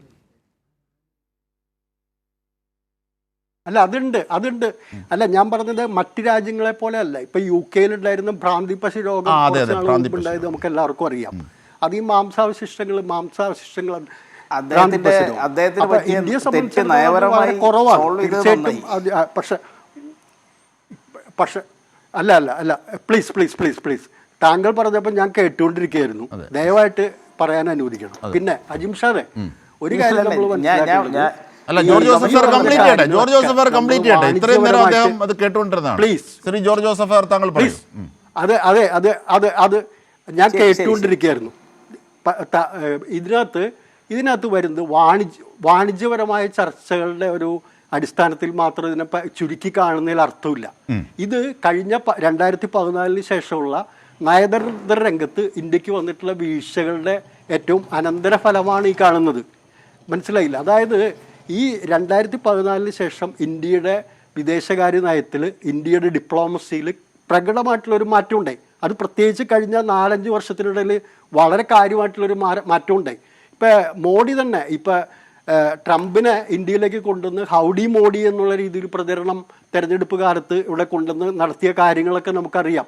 ഒരു US പ്രസിഡന്റ് ലോക ചരിത്രത്തിൽ തന്നെ ആദ്യമായിട്ടായിരിക്കും ഒരു രാജ്യത്തെ തെരഞ്ഞെടുപ്പിൻ്റെ ഭാഗമായിട്ട് വരാവുന്ന ഒരു രീതിയിൽ ഒരു റാലിയിലൊക്കെ പങ്കെടുക്കുന്നത്. ഞാൻ കേട്ടിട്ടില്ല അങ്ങനെ ഒരു സംഭവം ഒരു US പ്രസിഡന്റ് ചെയ്തതായിട്ടും എൻ്റെ അറിവിലില്ല. അപ്പോൾ അത്തരത്തിലൊക്കെ ചെയ്ത് നിന്നൊരു കാലഘട്ടം, അതായത് മോഡിയും ഇവരും തമ്മിൽ, ട്രംപും തമ്മിൽ ഭായിയാണ്, എൻ്റെ ബെസ്റ്റ് ഫ്രണ്ടാണ്, ഇതൊക്കെ പറഞ്ഞുകൊണ്ടിരിക്കുന്ന സമയത്തും ഈ നയതന്ത്ര രംഗത്ത് വന്നിട്ടുള്ള വീഴ്ച മറയ്ക്കുന്നതിന് BJP ചെയ്തത് PR വർക്കുകളാണ്. ആ PR വർക്കിൻ്റെ ഭാഗമായിട്ടാണ് ഇപ്പോൾ BJP പ്രതിനിധി ഇവിടെ പറഞ്ഞത് മോഡിയെക്കുറിച്ച് ലോകാരാധ്യനായ എന്ന് പറയുന്നത്. അതെല്ലാം ഒരു PR വർക്കിൻ്റെ ഭാഗമായി കൃത്യമായി ഇഞ്ചക്റ്റ് ചെയ്യുന്ന വാക്കുകളാണ്. വാസ്തവത്തിൽ നമുക്ക് മനസ്സിലാക്കേണ്ട കാര്യം എന്ന് വെച്ചിട്ടുണ്ടെങ്കിൽ ഇവിടെ ഒരു കാര്യം നമ്മുടെ പറയാം, ഈ ഓപ്പറേഷൻ സിന്ദൂറിൻ്റെ കാര്യത്തിൽ ട്രംപ് പറയുന്നത് ഞാൻ ഇടപെട്ടു തീർത്തു എന്നാണ്. ഇത്രയും ദിവസത്തെ കണക്കുകൾ നമ്മൾ പരിശോധിക്കുമ്പോൾ 30 തവണയോളം അദ്ദേഹം ഇത് ആവർത്തിച്ച് പറഞ്ഞിട്ടുണ്ട്. പക്ഷേ പാർലമെൻറ്റിൽ പറഞ്ഞ മറുപടിയിലും പ്രധാനമന്ത്രി നരേന്ദ്രമോദിയും അമിത്ഷാ എല്ലാം പറയുന്ന എന്താ, ലോകത്തെ ഒരു നേതാവും ഇടപെട്ടിട്ടില്ല. അതല്ലല്ലോ ചോദ്യം. റഷ്യൻ പ്രസിഡന്റ് ഇടപെട്ടിട്ടില്ല എന്ന് നമുക്കറിയാം, അല്ലെങ്കിൽ ഓസ്ട്രേലിയയിലെ പ്രധാനമന്ത്രി ഇടപെട്ടിട്ടില്ല, ബ്രിട്ടീഷ് പ്രധാനമന്ത്രി ഇടപെട്ടിട്ടില്ല. അവരാരും പറയുന്നില്ല ഞങ്ങളാണ് ഇടപെട്ടത് തീർത്തതെന്ന്. ആകെ പറയുന്നത് പ്രസിഡന്റ് ട്രംപാണ്. പ്രസിഡന്റ് ട്രംപ് ഇതിനകത്ത് ഇടപെട്ടിട്ടുണ്ടോ എന്നുള്ള ചോദ്യത്തിന് മറുപടി പറയുന്നത് ലോകത്തെ ഒരു നേതാവും ഇതിനകത്ത് ഇടപെട്ടിട്ടില്ല. അപ്പം ചോദ്യം ഡയറക്റ്റാണ്, വളരെ കൃത്യമായി ഡയറക്റ്റ് ആയിട്ടുള്ള ചോദ്യമാണ്. പക്ഷേ അതിനകത്ത് ചില പ്രശ്നങ്ങളുണ്ട്. കാരണം വൈസ് പ്രസിഡന്റ് ഇങ്ങനെ ഈ ഭീഷണിയെ സംബന്ധിച്ച് പറഞ്ഞിരുന്നു. ഞാൻ പറയട്ടെ അജിംഷാദ്, അതായത് അതിനുശേഷം ഇന്ത്യ MP-മാരുടെ വലിയ ഡെലിഗേഷൻ ഒക്കെ പല രാജ്യങ്ങളിലേക്ക് പോയി. അപ്പോൾ നയതന്ത്ര രംഗത്ത് അത് ഇവിടെ വന്നിട്ട് തിരിച്ച് വലിയൊരു സംഭവമൊക്കെ അവിടെ നടന്നു എന്നുള്ള രീതിയിലാണ് ആഘോഷിച്ചത്. വാസ്തവത്തിൽ എന്താ നടന്നത്, ഈ ശശി തരൂരിൻ്റെ നേതൃത്വത്തിൽ പോയ സംഘത്തിന് ആരെയാ കാണാൻ കഴിഞ്ഞേ? പ്രസിഡന്റ് ട്രംപിനെ കണ്ടോ? ഒരു കാര്യം അജിംഷാദെ, ഈ US പ്രസിഡന്റായിട്ട് ട്രംപ് രണ്ടാമത് അധികാരത്തിൽ വന്നതിന് ശേഷം ആദ്യം അദ്ദേഹത്തെ വാഷിങ്ടണിൽ പോയി കാണുന്ന ലോകരാഷ്ട്രത്തിൻ്റെ തലവൻ നരേന്ദ്രമോദിയാണ് ആദ്യമായിട്ട് 2ാം വട്ടത്തിൽ വരുമ്പോൾ ഈ പ്രസിഡന്റ് ട്രംപിനെ കാണാൻ പോകുന്നത്. അതിനുശേഷം ജയശങ്കർ ഇന്ത്യയിൽ നിന്ന് പലതവണ അമേരിക്കയിലേക്ക് പോയി. പീയൂഷ് ഗോയൽ ട്രേഡ് ചർച്ചകൾക്ക് വേണ്ടി പലതവണ പോയി. ആരാണ് അമേരിക്കൻ പ്രസിഡന്റിനെ ഒരു തവണ കണ്ടിട്ടുള്ളത്? ആർക്കും കാണാൻ അനുമതി കൊടുക്കുന്നില്ല. അവരെല്ലാവരും പോയിട്ട് JD വാൻസിനെ കണ്ടിട്ടാണ് തിരിച്ചു വരുന്നത്. അപ്പോൾ ഒരു ചർച്ചകളിലും ഇന്ത്യയുടെ പ്രതിനിധികളെ കാണാനോ, ഇന്ത്യയുടെ കൊമേഴ്സ് മിനിസ്റ്ററെ കാണാനോ, ഇന്ത്യയുടെ വിദേശകാര്യ വകുപ്പ് മന്ത്രിയെ കാണാനോ ഒന്നും പ്രസിഡന്റ് ട്രംപ് തയ്യാറാവുന്നില്ല. അപ്പോൾ കഴിഞ്ഞ 2014 ശേഷമുള്ളൊരു ചിത്രം എടുക്കുക. ഇന്ത്യയുടെ ചുറ്റുപാടും കിടക്കുന്ന ഏത് രാജ്യങ്ങളാണ് ഇപ്പോൾ നമ്മുടെ ബന്ധത്തിൽ നമുക്ക് സൗഹൃദത്തിലുള്ളത്? ശ്രീലങ്കയ്ക്ക് ഇന്ത്യയോട് താല്പര്യമില്ല. ബംഗ്ലാദേശ് ഇന്ത്യയുടെ ശത്രുപക്ഷത്തേക്ക് പോകുന്ന നിലയിലേക്ക് പോയി. നേപ്പാൾ എന്ന് പറയുന്ന സാർക്ക് എന്ന് പറയുന്ന സംവിധാനമൊന്നും നിലവിലില്ല, അതറിയാമോ? അപ്പം നേപ്പാൾ എന്ന് പറയുന്ന രാജ്യം ഇന്ത്യയോട് വളരെ ചേർന്ന് നിന്ന രാജ്യം ഇന്ന് ഇന്ത്യയിൽ നിന്ന് അകന്നു നിൽക്കുന്നു. ചൈനയുമായിട്ടാണ് അവർ കൂടുതൽ അടുത്ത് നിൽക്കുന്നത്. ചൈനയുമായിട്ട് ഇന്ത്യയുടെ ബന്ധം മോശമായ സ്ഥിതിയിലേക്ക് പോകുന്നു. പാകിസ്ഥാനുമായിട്ടുള്ള ഇന്ത്യയുടെ ബന്ധം ചരിത്രത്തിലെ ഏറ്റവും അപകടകരമായ നിലയിലേക്കും പോകുന്നു. അപ്പോൾ ഇതൊക്കെ ഈ അയൽ രാജ്യങ്ങളുമായിട്ട് ഒരു ബന്ധം ആക്കാൻ, അങ്ങനെ ആ നയതന്ത്രപരമായ എല്ലാ പരാജയങ്ങളെയും PR എക്സർസൈസ് കൊണ്ട് എൻ്റെ ബെസ്റ്റ് ഫ്രണ്ട്, ഹൗഡി മോഡി, ലോകാരാധ്യനായ മോദി, ലോകത്തിൻ്റെ തലവൻ, ഇതൊക്കെ പറഞ്ഞുകൊണ്ട് വെറും PR എക്സർസൈസിലൂടെ ഈ നയതന്ത്ര വീഴ്ചകളെ മറക്കുകയാണ്. അപ്പോൾ ഈ നയതന്ത്ര വീഴ്ചകളുടെ തുടർച്ചയാണ് ആ നയതന്ത്ര വീഴ്ചകളിൽ വന്നിട്ടുള്ളത്. ഇപ്പോൾ നേരത്തെ പറഞ്ഞു നമ്മളങ്ങോട്ട് വിട്ടുകൊടുക്കില്ല, നമ്മൾ കാർഷിക വില ഓപ്പൺ ചെയ്യില്ല, പശുക്കളുടെ പ്രശ്നമൊക്കെ പറഞ്ഞു. ഇപ്പോൾ ഈ ചർച്ചയ്ക്ക് ഒരു 3-4 ദിവസം മുമ്പ് കേന്ദ്ര ഗവൺമെൻറ് വിവിധ മന്ത്രാലയങ്ങൾക്ക് കൊടുത്തേക്കുന്ന നിർദ്ദേശം എന്താ? നിങ്ങൾ ഏതൊക്കെ ഏരിയകൾ തുറന്നു കൊടുക്കാൻ പറ്റും, ഏതൊക്കെ മേഖലകൾ അമേരിക്കയ്ക്ക് ഇളവ് ചെയ്ത് കൊടുക്കാൻ പറ്റുമെന്ന് വിശദമായി പഠിച്ച റിപ്പോർട്ട് നൽകാനാണ് പറഞ്ഞിരിക്കുന്നത്. അങ്ങനെയാണെങ്കിൽ ഈ പറഞ്ഞ കാര്യങ്ങളാണെങ്കിൽ അതിൻ്റെ ആവശ്യമില്ലല്ലോ. അപ്പോൾ ഒരേ സമയം തന്നെ 2 വർഷവും പറയണം ഞങ്ങൾ വിട്ടുകൊടുക്കില്ല, കർഷകരെ ഞങ്ങൾ അങ്ങനെ ഇത് ചെയ്യില്ല, ഇന്ത്യയിലെ പശുപാലകന്മാരെ ഞങ്ങൾ സംരക്ഷിക്കും. അത് പറയുമ്പോൾ തന്നെ ഇപ്പുറത്ത് തുറന്നു കൊടുക്കുന്ന മേഖലകൾ കൂടുതലായിട്ട് പറഞ്ഞു തരാനാണ് പറയുന്നത്. അപ്പോൾ അങ്ങനെ ഒരേ സമയത്ത് ഡബിൾ സ്റ്റാൻഡേർഡിലാണ്. അപ്പോൾ മോഡിക്ക് അറിയാം ഒരു വ്യക്തമായിട്ടൊരു കാര്യം, അമേരിക്കയെ പോലുള്ളൊരു രാജ്യത്തെ പൂർണ്ണമായിട്ട് പിണക്കിക്കൊണ്ട് അവരുടെ ഭരണം സുസ്ഥിരമായി മുമ്പോട്ട് പോകാൻ കഴിയില്ല എന്ന് മോഡിക്കും BJPക്കും വളരെ വ്യക്തമായിട്ടറിയാം. അതുകൊണ്ട് അമേരിക്കയുടെ മുമ്പിൽ കീഴടങ്ങും എന്നുള്ള കാര്യത്തിൽ ഒരു തർക്കവും നമുക്ക് വേണ്ട. കാർഷിക മേഖല അത് എത്രമാത്രം തുറന്നു, പിന്നെ കാർഷിക മേഖലയും ക്ഷീരമേഖലയും തുറക്കാത്ത എന്തുകൊണ്ടാണ്? അതായത് ഇന്ത്യയിൽ മോഡി ഭരണത്തിൽ വിജയിച്ചിട്ടുള്ള ഏക വലിയ പ്രക്ഷോഭം എന്ന് പറയുന്നത് കർഷക പ്രക്ഷോഭമാണെന്ന് നമ്മൾ ആലോചിക്കണം. ബീഹാറിൽ തെരഞ്ഞെടുപ്പ് വരാൻ പോവുകയാണ്. അപ്പോൾ അവിടെ ഒരു പ്രശ്നം ഉണ്ടായിട്ടുണ്ടെങ്കിൽ വീണ്ടും പഞ്ചാബിലെ കർഷകർ ട്രാക്ടറുമായിട്ട് ഡൽഹിയിലേക്ക് മാർച്ച് ചെയ്യും. അവിടെ ചെങ്കോട്ടയിൽ ഇന്ത്യയുടെ പതാക വലിച്ചു താഴ്ത്തി ഖാലിസ്ഥാൻ്റെ പതാക ഉയർത്തുന്ന സ്ഥിതിയിലേക്ക് വീണ്ടും പോവും. അതൊക്കെ മോഡിക്ക് നന്നായിട്ട് അറിയാം. അതുകൊണ്ടാണ് ഈ പറയുന്ന കാര്യങ്ങൾ. അല്ലെങ്കിൽ എപ്പോഴേ തന്നെ കാർഷിക മേഖല തുറന്നു കൊടുത്ത് ഈ കരാറിൽ ഒപ്പിടുമായിരുന്നു. അപ്പോൾ അതൊന്നുമല്ല ഇതിനകത്ത് വിഷയം എന്ന് പറയുന്നത്. ആ വിഷയം എന്ന് പറയുന്നത് ഇന്ത്യ കഴിഞ്ഞ 10 വർഷത്തിനിടയിൽ കാണിച്ചിട്ടുള്ള നയതന്ത്ര രംഗത്ത് വന്നിട്ടുള്ള വളരെ ഗൗരവമേറിയ വീഴ്ചകളാണ് ഇതിൻ്റെ കാതലായ അടിസ്ഥാനം എന്ന് പറയുന്നത്. അതിനെ മറച്ചു പിടിക്കുന്നതിന് വേണ്ടിയിട്ട് PR എക്സർസൈസിലൂടെ BJPയും സംഘപരിവാർ സംഘടനകളും ഒരുപോലെ അങ്ങ് ആവർത്തിക്കുകയാണ്. ലോകത്തെ മഹാനായ ആളാണ് നരേന്ദ്രമോദി എന്ന് പറയുന്നത് എന്നെല്ലാം രീതിയിലാണ്. അതുപോലെ നമ്മൾ എടുക്കുക പാകിസ്ഥാനോട് 19%. അതുമാത്രമല്ല, പാകിസ്ഥാനെ കുറിച്ച് ഈ കരാർ ഒപ്പിട്ടിട്ട് ട്രംപ് പറഞ്ഞൊരു കാര്യമുണ്ട്, നാറ്റോ സഖ്യരാജ്യത്തിന് പുറത്ത് ഞങ്ങളുടെ ഏറ്റവും അടുത്ത സുഹൃത്തെന്നാണ് പറയുന്നത്. നമ്മൾ ഒരു കാര്യം മനസ്സിലാക്കണം, ഈ നയതന്ത്ര രംഗത്തുള്ള പരാജയത്തിൻ്റെ ഏറ്റവും വലിയ വീഴ്ചയായിട്ട് ഞാൻ പറയുന്നത് എന്താ വെച്ചിട്ടുണ്ടെങ്കിൽ, ഈ ശശി തരൂരിൻ്റെ നേതൃത്വത്തിലുള്ള സംഘം വാഷിങ്ടണിൽ ഉള്ള സമയത്താണ് പ്രസിഡന്റ് ട്രംപ് പാകിസ്ഥാൻ്റെ കരസേനാ മേധാവിയെ വിളിച്ച് ഡിന്നർ കൊടുക്കുന്നത്. അതാലോചിക്കണം നമ്മൾ. ഇവരവിടെ ഉണ്ട്, ഈ ശശി തരൂർ സംഘവും വാഷിങ്ടണിലുണ്ട്. ആ സമയത്ത് തന്നെ പാകിസ്ഥാൻ പ്രസിഡന്റിനോ പ്രധാനമന്ത്രിക്കോ അല്ല ഡിന്നർ കൊടുക്കുന്നത്. ഒരു കരസേനാ മേധാവിക്ക് ഒരു US പ്രസിഡന്റ്, ഒരു രാജ്യത്തിന്റെ തലവൻ ഡിന്നർ കൊടുക്കുക, സംസാരിക്കുക, പ്രോട്ടോകോൾ വിരുദ്ധമാണത് സാധാരണഗതിയിൽ കാണുന്ന കാര്യമാണ് ഈ നയതന്ത്ര മേഖലയിൽ. അതെ, സാധാരണ രീതിയിൽ അങ്ങനെ രാഷ്ട്രത്തലവന്മാർക്ക് ഡിന്നർ കൊടുക്കുന്ന അല്ലെങ്കിൽ വിരുന്നൊരുക്കുന്ന രീതിയൊക്കെയാണ്. അങ്ങനെ വിരുന്നൊരുക്കുന്ന രീതി പതിവ് രീതിയല്ല, കൗണ്ടർ പാർട്ടല്ല. എക്സാക്ട്ലി ആ കൗണ്ടർ പാർട്ടല്ല. അത് ഇന്ത്യയുടെ പ്രതിനിധി സംഘം അവിടെ ഉള്ളപ്പോൾ. എന്നിട്ട് വേറെ നാണം കെട്ട സംഭവം ഉണ്ടായി, അജിം ഷാഹിനെ അറിയാമെന്ന് എനിക്ക് തോന്നുന്നു. ഒരു BJPയുടെ MP പ്രസിഡന്റിനെ കാണാൻ JD വാൻസിൻ്റെ ഭാര്യയുടെ ഏതോ ബന്ധുക്കൾ വഴിയൊക്കെ വൈറ്റ് ഹൗസിൽ അദ്ദേഹത്തിൻ്റെ താമസത്തേക്ക് പോകാനൊക്കെ നോക്കിയതും അത് നാണം കെട്ടു പോകുന്നതും ഇതേ BJP തന്നെ ആ MP താക്കീത് ചെയ്ത സംഭവമൊക്കെ നമ്മൾ അറിഞ്ഞ സംഭവങ്ങളാണ്. അപ്പോൾ അതാണ് ഇന്ത്യയുടെ നയതന്ത്രപരമായ രംഗത്ത് അമേരിക്ക പുലർത്തുന്ന നിലപാടെന്ന് നമ്മൾ മനസ്സിലാക്കണം. ആ നിലപാടിൻ്റെ തുടർച്ചയിലാണ്. ഇപ്പം അങ്ങനെയാണെങ്കിൽ നമ്മൾ ഈ പറഞ്ഞ പോലെ ഏറ്റവും കൂടുതൽ റഷ്യയിൽ നിന്ന് എണ്ണ വാങ്ങുന്നത് ചൈനയാണ്. അതുപോലെ തന്നെ ചൈന പല രീതിയിലും റഷ്യയോട് ചേർന്ന് നിന്ന് സഹകരിക്കുന്നുണ്ട്. എന്തുകൊണ്ടാണ് ചൈനയ്ക്ക് 30%, ഇന്ത്യക്ക് മാത്രം ഈ പിഴ തീരുവ എന്ന് പറയുന്ന സംഭവം വരുന്നത്? അപ്പോൾ എവിടെയാണ് ഈ മൈ ബെസ്റ്റ് ഫ്രണ്ട് നിന്നിരുന്നത്? അപ്പോൾ ഇതൊക്കെ ഒരു നാടകമായിരുന്നു. അതായത് അമേരിക്കൻ പ്രസിഡന്റിനെ കെട്ടിപ്പിടിക്കാൻ കഴിയുന്ന വ്യക്തിപരമായ അടുത്ത ബന്ധമുള്ള ഇന്ത്യയുടെ ചരിത്രത്തിലെ ഏക പ്രധാനമന്ത്രി ഞാനായിരുന്നു. ഇതൊക്കെ പണ്ട് ജവഹർലാൽ നെഹ്റു, ഇന്ദിരാഗാന്ധിയൊക്കെ ഇതിനേക്കാൾ വലിയ ബന്ധം അന്നത്തെ US പ്രസിഡന്റുമാരൊക്കെ ആയിട്ടുണ്ട്.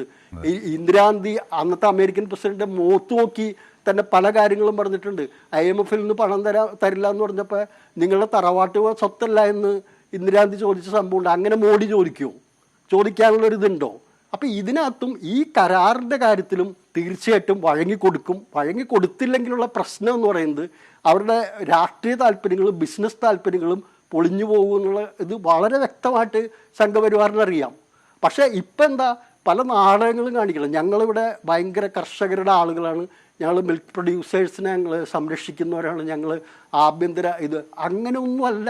മോഡി എന്ന് പറയുന്ന രാഷ്ട്രീയ നേതാവിനെയും BJP എന്നുള്ള പാർട്ടിയും നമുക്ക് ഇനിയും മനസ്സിലാക്കേണ്ടിയിരിക്കുന്നു.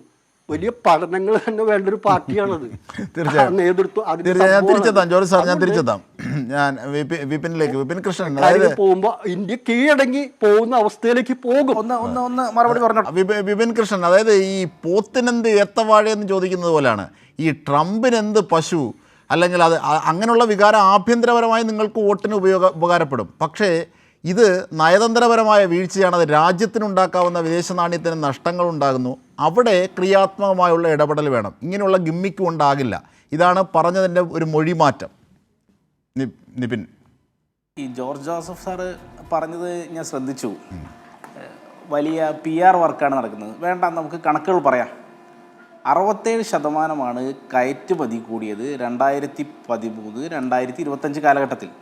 നരേന്ദ്രമോദി സർക്കാരിൻ്റെ ഭരണത്തിൽ 67% വരുന്ന കയറ്റുമതിയുടെ വളർച്ച. ഭാരതം $4.11 ട്രില്യൺ എക്കണോമിയായി മാറുന്നു. ഭാരതം ലോകത്തിലെ 5ാമത്തെ സാമ്പത്തിക ശക്തിയായി മാറുന്നു. ഇതെല്ലാം കണക്കുകളാണ്. ഇതൊന്നും PR വർക്കിൻ്റെ ഭാഗമായി നമുക്ക് എഴുതി ചേർക്കാൻ കഴിയുന്നതല്ലല്ലോ. ഭാരതത്തിൽ 5ാമത്തെ ശക്തിയായി മാറുന്നു. എങ്ങനെ, ഏതാണ് കണക്കതിൻ്റെ? കേരളത്തിൽ അഡ്വക്കേറ്റ് നിപിൻ,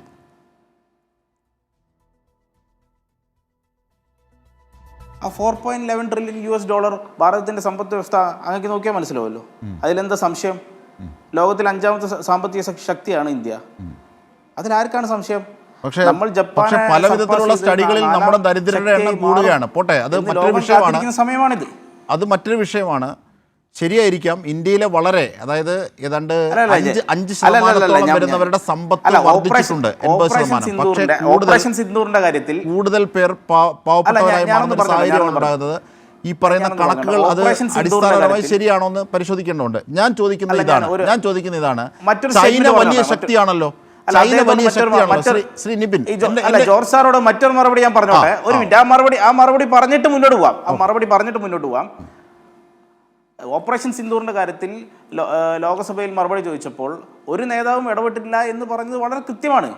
ശിവൻകുട്ടി കേരള നിയമസഭയിൽ പെരുമാറുന്നത് പോലെ ഭാരതത്തിൻ്റെ പ്രധാനമന്ത്രിയും ആഭ്യന്തരമന്ത്രിയും പെരുമാറണമെന്ന് വാശി പിടിച്ചാൽ ഞങ്ങൾക്കത് ബുദ്ധിമുട്ടുണ്ട്. അങ്ങനെ ലോകസഭ അത്തരത്തിലേക്ക് മാറ്റി തീർക്കാൻ ഞങ്ങൾ ഉണ്ടായിട്ടുണ്ട്. ഇങ്ങനെയൊക്കെ അൺപാർലമെന്ററിയായ വാക്കുകൾ കെട്ടിപ്പിടിച്ച രാഹുൽ ഗാന്ധിയോട് മോദി പറഞ്ഞിട്ടുണ്ട്. അതുകൊണ്ട് താങ്കൾ കമ്പാരിസൺ ഒന്നും നടത്തരുത്. അത് അൺപാർലമെന്ററിയാണ്. അത് ഇങ്ങനെയൊക്കെ കാണിച്ചിട്ടുണ്ട് മോദി രാഹുൽ ഗാന്ധിയെ കെട്ടിപ്പിടിക്കുന്ന ഘട്ടത്തിൽ ലോക്സഭയിൽ. ഓർമ്മയില്ലേ താങ്കൾക്ക്? രാഹുൽ ഗാന്ധി മോഡി ഇരിക്കുന്ന സീറ്റിൽ വന്ന് രാഹുൽ ഗാന്ധി കെട്ടിപ്പിടിച്ചാൽ പെട്ടെന്ന് വന്ന് ആലിംഗനം ചെയ്തപ്പോൾ അദ്ദേഹം ചോദിച്ചതാണ് എന്താണ് സംഭവം. നാടൻ ഭാഷയിൽ സംസ്ഥാന മന്ത്രിമാരെ ഒന്നും കമ്പയർ ചെയ്ത് അത് പറയണ്ട. താങ്കൾ നിപിൻ ഇതിന് മറുപടി നമ്മൾ ദേശീയ വിഷയത്തിലെ, അതായത് ഇവിടെ കാണേണ്ട ഒരു കാര്യമുണ്ട് നിപിൻ. അതായത് ഈ 2014 ശേഷം ഇസ്രയേലിനടക്കം ഉള്ള പിന്തുണ, അമേരിക്കയോട് വല്ലാതെ കീഴ്പ്പെടുന്ന മനോഭാവം, രാഷ്ട്രീയം, ഇത് വലിയ ചേരിചേരാ നയത്തിൻ്റെ ഈ വ്യതിയാനം വലിയ പ്രശ്നമുണ്ടാക്കുമെന്ന് ഇവിടുത്തെ കമ്മ്യൂണിസ്റ്റുകാരും മാർക്സിസ്റ്റുകളും ഒക്കെ പറഞ്ഞതാണ്. ഇങ്ങനെയുള്ള ഘട്ടത്തെയൊക്കെ അവഗണിച്ച് നിങ്ങൾ മുമ്പോട്ട് പോകുമ്പോൾ അതിൻ്റെ പ്രത്യാഘാതം കൂടി ഇവിടെ ഒളിഞ്ഞിരിപ്പുണ്ട്. കണക്കുകൾ പറയുന്നത് വിപരീതമാണ്. നമ്മൾ $77 ബില്യൺ നമ്മൾ അമേരിക്കയിലേക്ക് കയറ്റുമതി ചെയ്യുന്നു. $36 ബില്യൺ നമുക്ക് ലാഭമാകും. അത് പോകാൻ പോകുന്നു. 50% വർദ്ധിക്കുക വഴി അത് പോകുന്നു. അതാണ് പറയുന്നത്. അതാണ് ചർച്ച.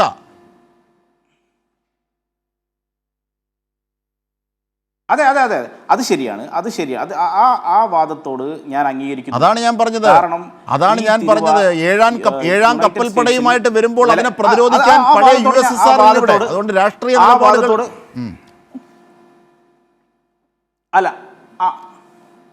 അല്ല ഭാരതത്തിന് മറ്റൊരു രാഷ്ട്രത്തിൻ്റെ സഹായത്തിൻ്റെ ആവശ്യം തൽക്കാലമില്ല. അത് ഭാരതത്തിൻ്റെ എക്സ്റ്റേണൽ അഫയേഴ്സ് മിനിസ്റ്റർ അത് വ്യക്തമാക്കിയിട്ടുണ്ട്. നമുക്ക് 25% ടാരിഫ് ഇട്ട സമയത്ത് ഭാരതം വളരെ കൃത്യമായ ഒരു മൂവ് എടുത്തു. നമ്മൾ F-35 ഡീൽ നമ്മൾ ക്യാൻസൽ ചെയ്തു. അമേരിക്കയോട് വളരെ കൃത്യമായിട്ടുള്ള നിലപാടാണ്. ഇപ്പോഴത്തെ ഈ പ്രതിസന്ധി ഞാൻ ചോദിക്കുന്നത് നിപിൻ അതിലേക്ക് പറയൂ.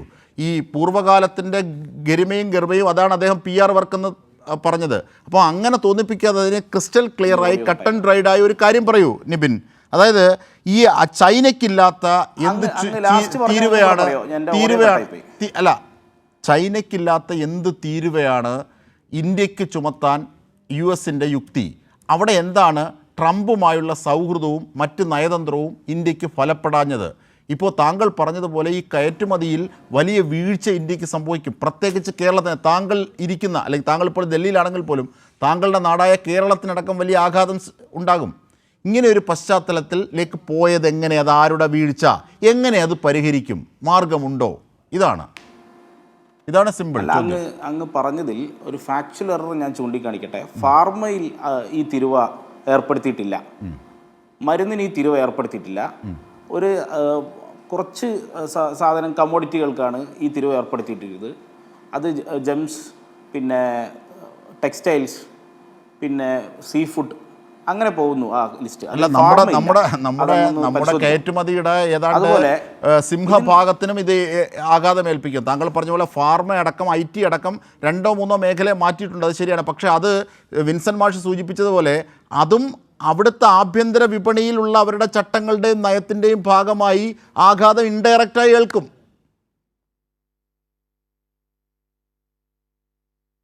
അതെ, ഇൻഡയറക്റ്റ് ആയിട്ട് അങ്ങനെ ഏൽക്കില്ല. ഫാർമയുടെ കാര്യത്തിൽ തിരുവ ഇല്ല. അല്ല, തിരുവ ഇല്ലെങ്കിലും അത് എഫക്റ്റ് ചെയ്യും. ഇപ്പോൾ ആൺപൂച്ചയായാലും പെൺപൂച്ചയായാലും എലിയെ പിടിച്ചാൽ മതിയല്ലോ എന്ന് പറയുന്ന നയമാണ് ട്രംപിൻ്റേത്. ഇത് ഇന്ത്യക്ക് നേരിട്ട് തിരുവ ചുമത്താത്ത മേഖലയാണ് ഫാർമയും IT-യും ഒക്കെ. പക്ഷേ അതും ഇൻഡയറക്റ്റായി അതിനും ആഘാതമേൽക്കും. അതാണ് വിൻസെൻ്റ് മാഷ് നേരത്തെ സൂചിപ്പിച്ചത്. താങ്കൾ ആ ചർച്ചയുടെ ഭാഗം കേട്ടില്ലെന്ന് തോന്നുന്നു. നിബിൻ പറയൂ, വേഗം പറയൂ മറുപടി. അല്ല, ഞാനത് കേട്ടു. ഭാരതം കയറ്റുമതി ചെയ്യുന്നതിൽ 17% US-ലേക്ക്, യുണൈറ്റഡ് സ്റ്റേറ്റ്സ് ഓഫ് അമേരിക്കയിലേക്ക് 17%. താങ്കൾ വ്യക്തമായ ഒരു മറുപടി പറയൂ. എന്താണ് ഈ പരാജയത്തിലേക്ക് നയിക്കപ്പെട്ട നയതന്ത്ര വീഴ്ച ആരുടേതാണ്? അതെങ്ങനെ പരിഹരിക്കും? അതിന് സിമ്പിളായി താങ്കൾ ഒരു മറുപടി പറയുന്നില്ല അഡ്വക്കേറ്റ് നിബിൻ. അല്ല, ഇതിൻ്റെ പരിഹാരമാണ് ഞാൻ പറഞ്ഞത്. ഭാരതത്തിൽ സബ്സിഡി ഏർപ്പെടുത്തും. ഈ കയറ്റുമതി ചെയ്യുന്ന കയറ്റുമതിക്കാർക്ക് വരുന്ന നഷ്ടത്തിൽ ഭാരതത്തിൽ സബ്സിഡി ഉണ്ടാകും.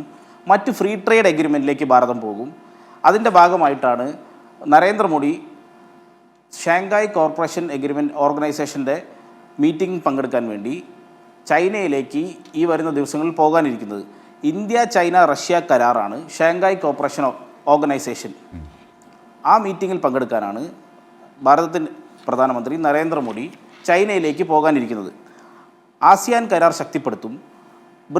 ബ്രിക്സ് മുന്നിൽ നിർത്തിക്കൊണ്ടുള്ള കയറ്റുമതി, ആ കയറ്റുമതിയിൽ ഊന്നൽ നിർത്തി നമ്മൾ ഈ വന്ന ഡെഫിസിറ്റ് പരിഹരിക്കാനുള്ള ശ്രമങ്ങൾ മുന്നോട്ട് വെക്കും. ശരി നിബിൻ.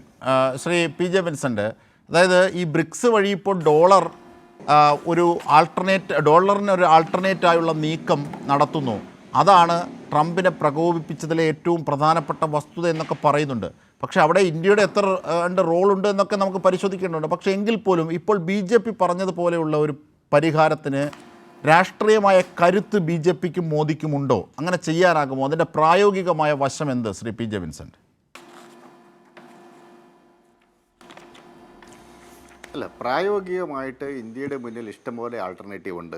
ഇന്ത്യ ഇപ്പോൾ ലോകത്തിലെ 4ാമത്തെ ഇക്കണോമിയാണ് കേട്ടോ. അതിൻ്റെ GDP വെച്ച് നോക്കുമ്പോൾ ജപ്പാനെ മറികടന്നു. അത് അമേരിക്കയും ചൈനയും കഴിഞ്ഞാൽ 3ാം സ്ഥാനത്ത് ജർമ്മനിയും 4ാം സ്ഥാനത്ത് ജപ്പാനും 5ാം സ്ഥാനത്ത് ഇന്ത്യ എന്നുള്ളതാണ്. പക്ഷേ ഇപ്പോൾ ജപ്പാനെ മറികടന്നിട്ടുണ്ട്.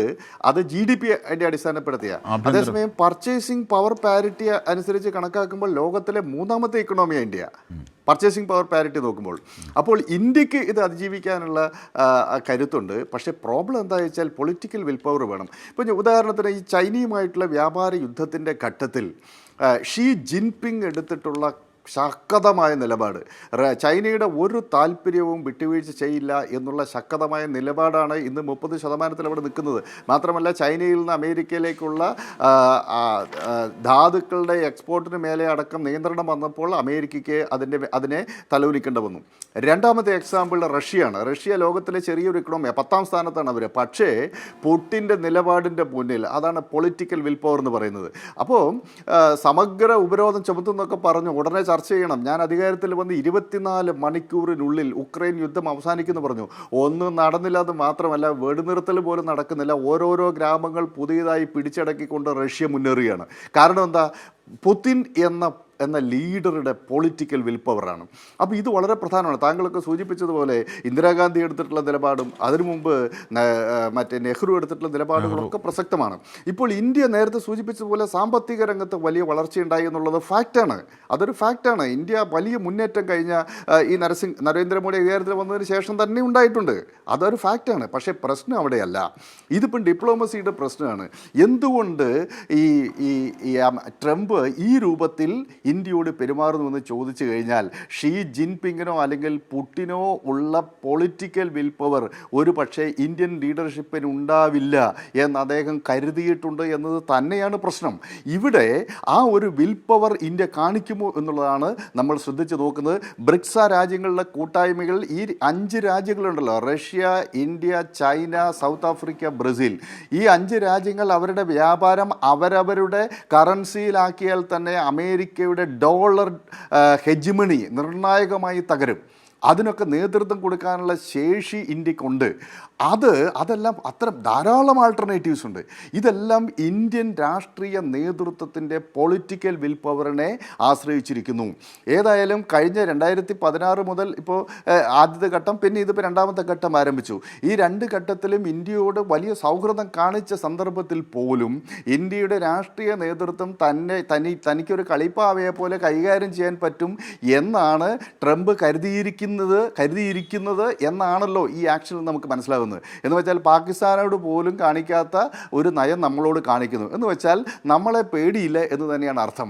അവിടെയാണ് കാരിരുമ്പ് പോലെ കരുത്തുറ്റ will power Indian political leadership കാണിക്കണം. അതിന് ഇന്ത്യക്കാർ ഒരുമിച്ച് ഇപ്പോൾ ഓപ്പറേഷൻ സിന്ദൂർ വന്നപ്പോൾ ലോകത്തിൻ്റെ എല്ലാ രാജ്യങ്ങളിലേക്കും ആളുകളെ അയച്ചു.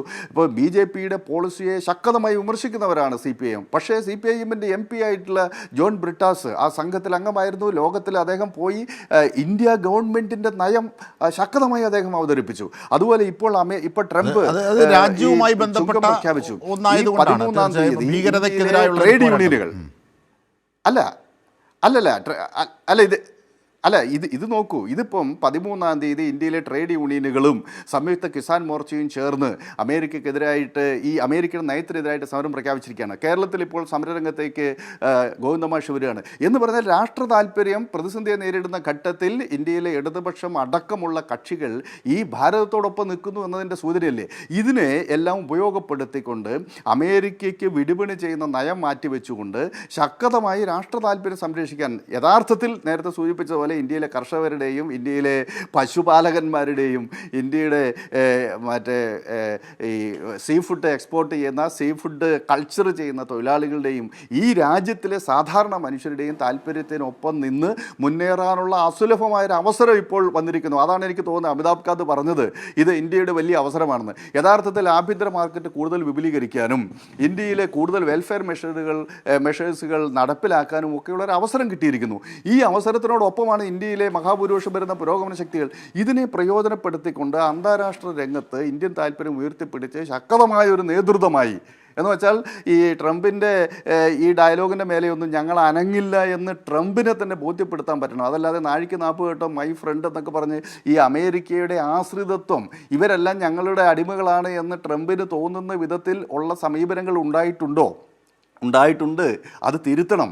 അത് തിരുത്തി കഴിഞ്ഞാൽ ഒരു പക്ഷേ ശക്തമായ ഇക്കണോമി ഉണ്ടാക്കി എന്നുള്ളത് വളരെ വലിയ കാര്യമാണ്. അതോടൊപ്പം അന്താരാഷ്ട്ര രംഗത്ത് അമേരിക്കൻ ഹെജിമണി എന്നത് ഇന്ത്യയുടെ താല്പര്യങ്ങൾക്ക് എതിരാകുമ്പോൾ തീർച്ചയായിട്ടും അതിനെതിരായി ഇന്ത്യയിലെ ജനങ്ങൾ അണിനിരന്ന് നിൽക്കുകയാണ്. അത് റിഫ്ലക്റ്റ് ചെയ്യുന്ന ഒരു രാഷ്ട്രീയമായ തീരുമാനം ഇന്ത്യ ഗവൺമെൻറ്റിൻ്റെ ഭാഗത്തുനിന്ന് ഉണ്ടാവണം. ശ്രീ ജോർജ് ജോസഫ് ഇവിടെ പറഞ്ഞ കാര്യങ്ങൾ ഇച്ഛാശക്തിയുള്ള ഒരു രാഷ്ട്രീയത്തിന് ഇടപെടാവുന്ന പല മേഖലകളും ഇവിടെ തുറക്കുന്നു. പക്ഷെ അതിന് മോദിക്കാകുമോ എന്നുള്ളതാണ്. പിന്നെ അത് മാത്രമല്ല, ഈ ദരിദ്രരുടെ എണ്ണം കൂടുകയും അതിസമ്പന്നരുടെ എണ്ണം കൂടിയിട്ടുണ്ടാകാം. പക്ഷേ അതുപോലെ തന്നെ ദരിദ്രരുടെ എണ്ണം കൂടി സമ്പത്ത് ഒരു പ്രത്യേക കേന്ദ്രത്തിലേക്ക് കേന്ദ്രീകരിക്കുന്നു. ഈ കണക്കുകൾ GDP എന്നൊക്കെ പറയുമ്പോൾ ഈ മൊത്തത്തിലുള്ള പല വിധത്തിലുള്ള ഏജൻസികൾ ഇന്ത്യയിലെ ദരിദ്രരുടെ എണ്ണം പറയുന്നത് കൂടുതലാണ്. അപ്പോൾ അങ്ങനെയൊക്കെ വെച്ച് നോക്കുമ്പോൾ ഇതിൻ്റെ ഡിസ്ട്രിബ്യൂഷൻ കറക്റ്റാണോ ഇത് സാമ്പത്തികമായ ഡിസ്ട്രിബ്യൂഷൻ കറക്റ്റാണോ, ഭക്ഷ്യോൽപ്പന്നങ്ങൾ സഫീഷ്യൻ്റായി അതും ന്യൂട്രിയൻസ് അടക്കം മാൽന്യൂട്രീഷൻ ഇല്ലാതെ എല്ലാവർക്കും നൽകാനാകുന്നുണ്ടോ, ഇത്യാദി കാര്യങ്ങളിൽ ഇന്ത്യ ഇപ്പോഴും പരാജയമാണ് രേഖപ്പെടുത്തുന്നത്. അങ്ങനെ ഒരു ഘട്ടത്തിലാണ് ഈ കണക്കുകൾ പറഞ്ഞ് 5ാം സ്ഥാനം എന്നൊക്കെ പറയുന്നത്. അതിൻ്റെ കൂടി വസ്തുത ശ്രീ ജോർജ് ജോസഫ്.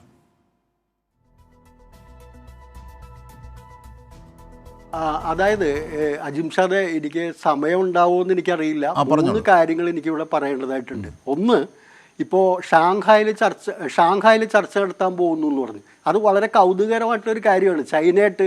കാരണം കുറച്ച് വർഷങ്ങൾക്ക് മുമ്പ് നരേന്ദ്രമോദി ഷീ ജിൻപിങ് ഇന്ത്യയിൽ വരികയും അദ്ദേഹം ചെന്നൈയിൽ വന്ന് ട്രഡീഷണൽ ശൈലിയിൽ മുണ്ട് ഷോളൊക്കെ ഇട്ട് നിൽക്കുന്ന ഫോട്ടോ ഒക്കെ ചർച്ചയ്ക്ക് വന്നതൊക്കെ അജിംഷാദിന് ഓർമ്മയുണ്ട്.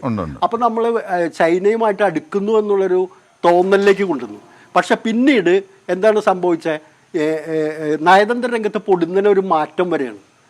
ചൈന ഇന്ത്യയുടെ ഒരു ശത്രുരാജ്യമാണ്, അവരെ ആക്രമിക്കുക, അങ്ങനെ ഒരു സംഘർഷം ഉടലെടുക്കുന്ന അരുണാചൽ പ്രദേശിലും ഭാഗത്തുമൊക്കെ സംഘർഷം ഉടലെടുക്കുന്ന സ്ഥിതി ഉണ്ടായി. ചൈന ഇന്ത്യയുടെ അതിർത്തിയിൽ കടന്നു കയറുന്നു.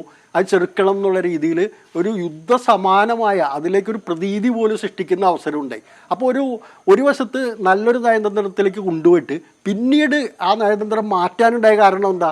മാറ്റാനുണ്ടായ കാരണം ചൈനയെ പോലും വെല്ലുവിളിക്കാൻ കഴിയുന്ന ഒരു ഇന്ത്യൻ ലീഡർ നരേന്ദ്രമോദിയാണ്. ഇതുവരെ ഒരാൾക്കും ചൈനയായിട്ട് മുട്ടാൻ കഴിഞ്ഞിരുന്നില്ല. അതുകൊണ്ട് ചൈനയായിട്ട് വെല്ലുവിളിക്കാൻ കഴിയുന്ന ഒരു പ്രധാനമന്ത്രി നരേന്ദ്രമോദിയാണെന്നുള്ളൊരു ആഖ്യാനം അവിടെ ഉണ്ടായി. അത് ഇവരുടെ ഹാൻഡിലുകളെല്ലാം എടുത്ത് വല്ലാതെ ഉപയോഗിച്ചിരുന്നു. ചൈനീസ് ഉൽപ്പന്നങ്ങളെ ബഹിഷ്കരിക്കണം, ചൈനയിൽ നിന്ന് സാധനങ്ങളെ. ഒരു ഉൽപ്പന്നം ബഹിഷ്കരിക്കാൻ കഴിഞ്ഞോ? ചൈനയുടെ ഒരു ഉൽപ്പന്നം ബഹിഷ്കരിച്ചുകൊണ്ട് ഇന്ത്യയുടെ എക്കോണമി എത്ര നാൾ മുമ്പോട്ട് പോകും? അപ്പോൾ ഇപ്പോൾ വീണ്ടും പുതിയ നയതന്ത്രം എടുക്കുകയാണ്, ചൈനയായിട്ട് അടുക്കാൻ ശ്രമിക്കുന്നു. അപ്പോൾ ഇതാണ് ഞാൻ നേരത്തെ പറഞ്ഞ സ്റ്റെബിലിറ്റി ഇല്ല. എന്താണ് നിലപാട്?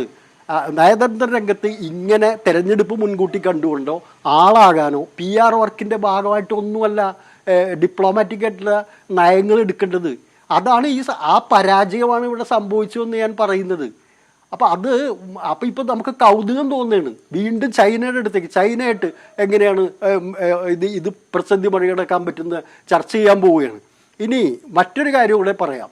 അതായത് ഈ ഫാർമസ്യൂട്ടിക്കലിൻ്റെ കാര്യം പറഞ്ഞപ്പോൾ, ഫാർമസ്യൂട്ടിക്കലിൻ്റെ കാര്യത്തിൽ ഇപ്പോൾ തൽക്കാലം അങ്ങനെ ആണെങ്കിലും അതിൻ്റെ പ്രശ്നം എന്താ വെച്ചാൽ ഈ പ്രസിഡന്റ് ട്രംപ് ഈ പ്രഖ്യാപനങ്ങൾ നടത്തുന്നതിന് മുമ്പ് ഗൂഗിളിൻ്റെ മേധാവികളായിട്ടും IT കമ്പനികളുടെ മേധാവികളായിട്ടൊക്കെ ചർച്ച നടത്തി. അവിടെ ട്രംപ് പറഞ്ഞ ഒരു കാര്യം ഒന്നെന്നറിയാമോ? വിദേശത്ത് നിന്ന് ഇറക്കുമതി ചെയ്യുന്ന ചിപ്പുകൾക്ക് ഞാൻ 100% തീരുവ ഏർപ്പെടുത്തും. അപ്പോൾ അങ്ങനെ വരുമ്പോൾ അമേരിക്കയെ സംബന്ധിച്ചിടത്തോളം അവരുടെ 65-67% ചിപ്പുകളും ചൈന ഉൾപ്പെടെയുള്ള വിദേശ രാജ്യങ്ങളിൽ നിന്ന് വരുന്നതാണ്.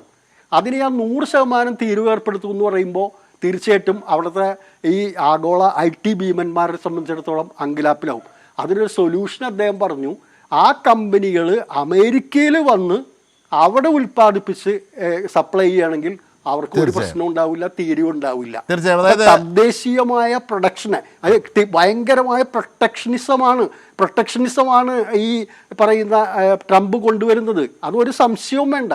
ആ പ്രൊട്ടക്ഷനിസ്റ്റ് WTOയുടെ എല്ലാ അടിസ്ഥാനങ്ങളും ഇല്ലാതാക്കി കളഞ്ഞു. അതാണ് അതായത് ആഗോളീകരണം കൊണ്ട് ഈ വലത് ക്യാപിറ്റലിസ്റ്റ് ശക്തികൾ പറഞ്ഞിരുന്ന നേട്ടം പോലും ഇല്ലാതാക്കുന്നതിലേക്ക് ക്യാപിറ്റലിസ്റ്റ് ശക്തികൾ തന്നെ പോവുകയാണ്. അതാണ് ഇതിന്റെ ഏറ്റവും ഒന്നുമില്ല. അത് പൊളിഞ്ഞ് പാളീസായ അവസരത്തിൽ പ്രൊട്ടക്ഷനിസത്തിലേക്കും വീണ്ടും പ്രൊട്ടക്ഷനിസത്തിലേക്ക് പോകുന്നു. അപ്പൊ ഇത് കാണിക്കുന്നത് എന്താണ്? അപ്പൊ അമേരിക്കയെ സംബന്ധിച്ചിടത്തോളം അവരുടെ താല്പര്യങ്ങൾ മാത്രം സംരക്ഷിക്കുക. ഇപ്പോൾ ചെമ്മീൻ്റെ കാര്യം നമ്മൾ പറഞ്ഞു, നമുക്ക് അവിടെ അടുക്കാൻ പറ്റില്ല. ഇക്വഡോർ വലിയ മത്സരമാണ്. ഒരു കാര്യം എന്താ സൗത്ത് ഈസ്റ്റ് ഏഷ്യൻ രാജ്യങ്ങൾ ഈ അമേരിക്കൻ മാർക്കറ്റിൽ ഇന്ത്യക്കുമായിട്ട് മത്സരമാണ്. അവർക്ക് 19-20% ഒക്കെ ഉള്ളൂ. സമയപരിമിതി ഉള്ളതുകൊണ്ടാണ് ലോങ് ആയിട്ട് പോയിട്ടില്ലെങ്കിൽ വേറെ ഒറ്റ കാര്യം കൂടെ പറഞ്ഞോട്ടെ അജിംഷാദ്, ഒറ്റ കാര്യം. ഇന്ത്യക്ക് GDPയുടെ കാര്യത്തിൽ 0.5% മുതൽ 1% വരെ ഇടിവ് സംഭവിക്കുന്നുള്ള സാധ്യത ഈ 50% തീരുവയുടെ ഭാഗമായിട്ടുണ്ട്. അതുകൊണ്ട് ഇന്ത്യയുടെ GDP ഗ്രോത്തിനെ വളരെ ദോഷകരമായി ബാധിക്കുന്ന ഒരു കാര്യം കൂടിയാണെന്നും കൂടി നമ്മൾ മനസ്സിലാക്കേണ്ടത്. അതുകൊണ്ട് മോഡി തൻ്റെ നയങ്ങൾ പൊളിച്ചെഴുതണം. ഇത്തരത്തിലുള്ള ഗിമിക്കുകൾ കൊണ്ട് PR വർക്കുകൾ കൊണ്ടൊന്നും അതാണ് 56 ഇഞ്ചിന്റെ നെഞ്ചളവിന്റെ PR വർക്കുകളല്ല വേണ്ടത്. കൃത്യമായ 56 ഇഞ്ചിന്റെ അടികൾ വെക്കുകയാണ് ചെയ്യേണ്ടത്. പ്രായോഗികമായ നടപടികളിലൂടെ ഇന്ത്യൻ ജനതയ്ക്ക് ബോധ്യമാക്കി തരികയാണ് വേണ്ടത്. അതാണ് മോദിയും BJP സർക്കാരും ഈ നാടിനെ രക്ഷിക്കാൻ നടത്തേണ്ട അടിയന്തരമായ ഇടപെടലുകൾ ഈ നയതന്ത്ര വീഴ്ചയുടെ പശ്ചാത്തലത്തിൽ. ഇതാണ് ചർച്ചയെ ക്രോഡീകരിക്കുമ്പോൾ പറയാനാകുന്നത്. ന്യൂസ് ആൻഡ് ന്യൂസ് ഇവിടെ പൂർണ്ണമാകുന്നു.